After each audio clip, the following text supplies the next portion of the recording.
Hoy el problema principal en México en torno a los derechos humanos de mujeres y niñas no es su reconocimiento ni su fundamentación, sino su efectiva protección. Maritain recordaba, y a nuestro juicio muy acertadamente, que en este campo de los derechos humanos y de su protección no son raras las tentaciones de imitar a Procusto, el famoso bandido del Ática griega, que tenía en un lecho el hierro ideal para él, claro está, y donde tumbaba a todas sus víctimas para ajustarles el tamaño.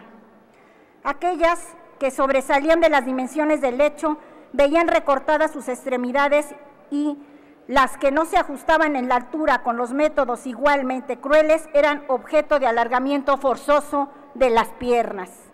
Desgraciadamente, a veces surgen los imitadores de Procusto, aquellos o estos que tienen su idea de los derechos humanos y que protegen solamente a quienes entran en su concepción. Al resto no se les niega la protección, eso nunca,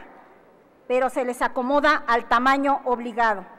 La internacionalización de los derechos humanos es un fenómeno reciente que se impuso después de la Segunda Guerra Mundial, que inicia con la Declaración Universal de los Derechos Humanos en la Asamblea General de las Naciones Unidas el 10 de diciembre de 1948. Para dotar de obligatoriedad a dicha declaración, se adoptaron el Pacto Internacional de Derechos Civiles y Políticas y el Pacto Internacional de Derechos Económicos, Sociales y Culturales.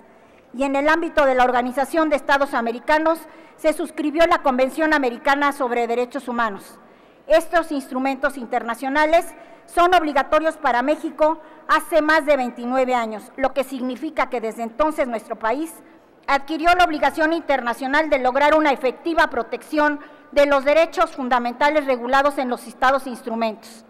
A pesar de la ratificación de México de los tratados antes mencionados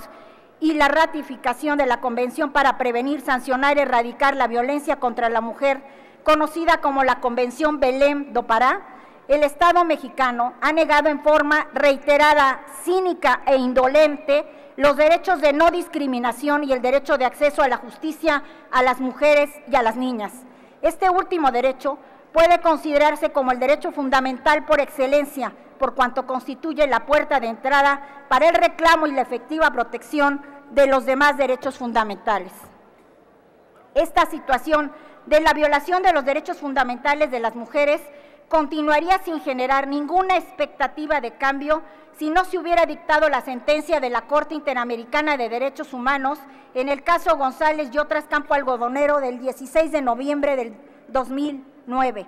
El futuro de niñas y mujeres de México de escasos recursos podría ser el mismo que el que les deparó en ese entonces a más de 500 muertes en Juárez y que siguen falleciendo, y a más de 40,000 desaparecidas. Ninguna autoridad federal o local hoy en día garantiza el derecho de acceso a la justicia y no discriminación de mujeres, niñas de escasos recursos.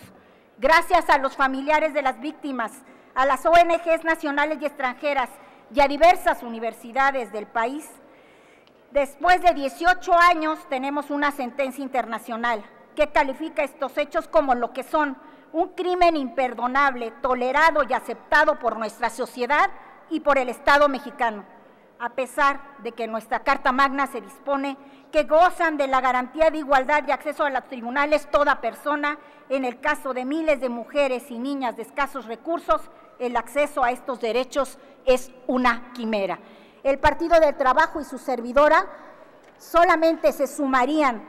al punto de acuerdo si se abriera precisamente la Comisión Especial de Investigación para los casos de todas las mujeres y niñas cuyos derechos humanos son violados. Gracias.